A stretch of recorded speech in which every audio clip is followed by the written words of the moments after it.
bino ba congolaise nyonso na kati ya Australie na mboka PEF na pesi bino mbote oh bosomo na lelo tozana ndeko na ngai yeyo ndeko na ngai okopesa kombo na yo pona banda bisolo Alphonse Mulumba.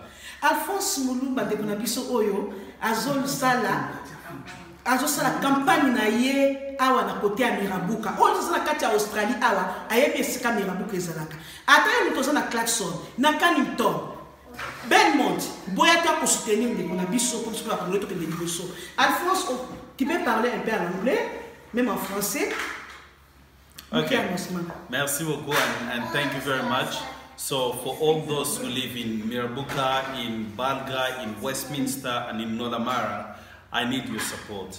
I understand you are a part of my family and I cannot do this without you.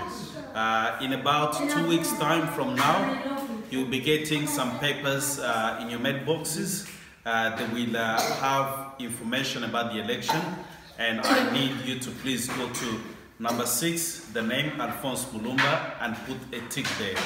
We need to win to make sure that our young people have the right opportunities in this place.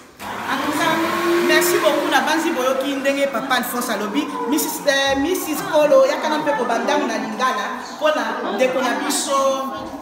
ndeko na biso et Alphonse yeka koto yo polo batelema wana po ba support ye peza to mingi support ba congolais boya Alphonse yeyo ndeko na biso yeyo toke libanda Alphonse toke libanda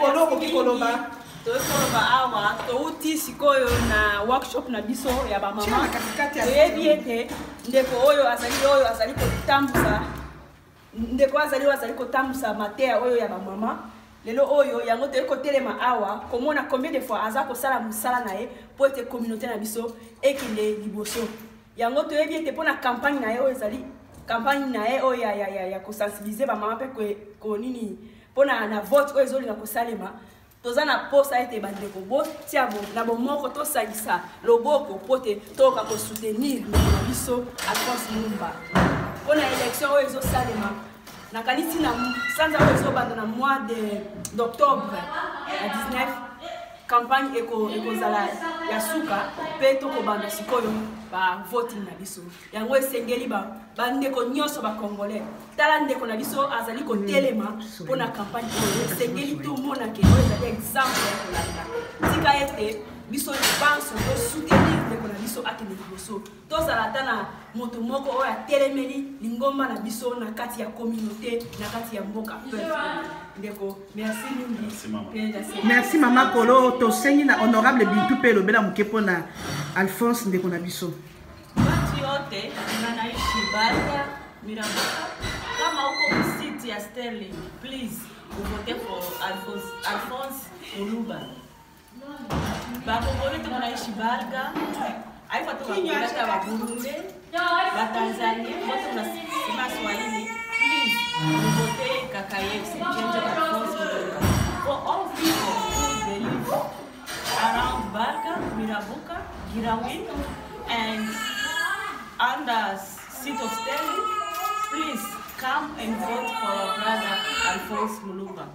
He's a very great man. He's doing a very good job in our community.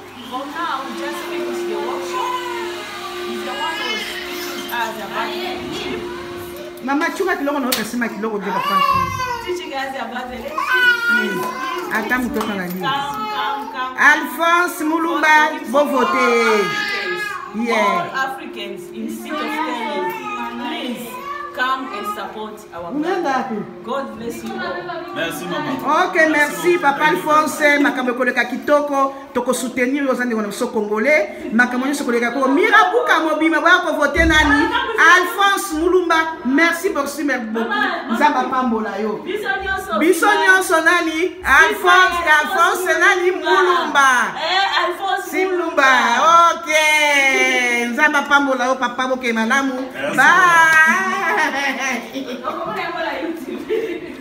No,